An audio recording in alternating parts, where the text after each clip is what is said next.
এক ছিল চাষি। চাষি খুব পরিশ্রমী মানুষ ছিল।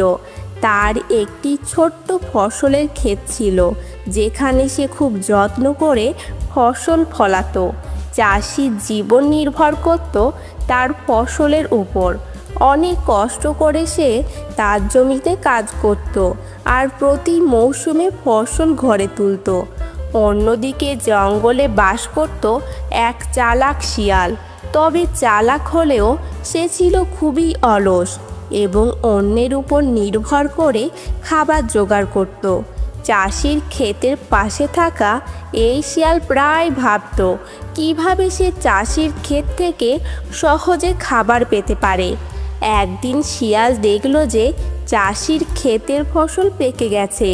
রঙিন সব শাকসবজি দেখে শিয়ালের মুখে জল চলে এলো। সে পরিকল্পনা করলো কোনোভাবে চাষির জমিতে ঢুকে সে খাবার খেয়ে নেবে।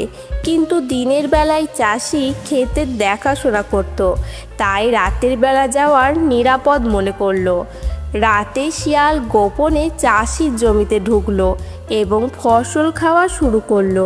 সে ভাবলো যে তার এই চালাকি কেউ ধরতেই পারবে না। প্রতিদিন রাতে সে একই কাজ করত আর চাষির ফসল দিনে দিনে কমতে লাগলো। চাষি লক্ষ্য করলো যে কেউ তার ক্ষেত থেকে ফসল চুরি করছে, কিন্তু কে তা ধরতে পারছিল না। তাই চাষি একদিন পরিকল্পনা করলো। পরের দিন রাতে চাষি ক্ষেতের কোণায় লুকিয়ে বসে থাকলো। কিছুক্ষণ পরেই শিয়াল গোপনে এসে ফসল খেতে শুরু করলো। চাষি তখন ঝট করে শিয়ালকে ধরে ফেললো। শিয়াল ভয় পেয়ে কাঁপতে লাগলো আর কাকুতি মিনতি করতে লাগলো। সে বলল, দয়া করে আমাকে ছেড়ে দাও, আমি আর কখনো তোমার ক্ষেতের ক্ষতি করব না।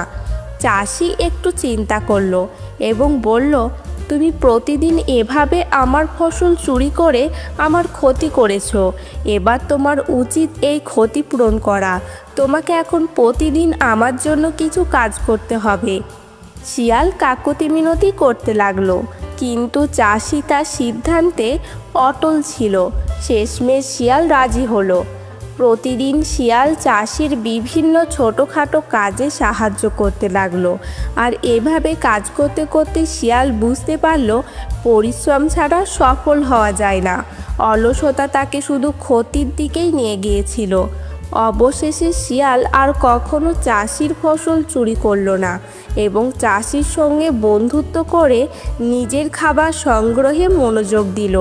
চাষিও শিয়ালকে সাহায্য করত আর শিয়ালও প্রতিজ্ঞা করলো যে আর কখনো অন্যের খাবারের ওপর নির্ভর করবে না।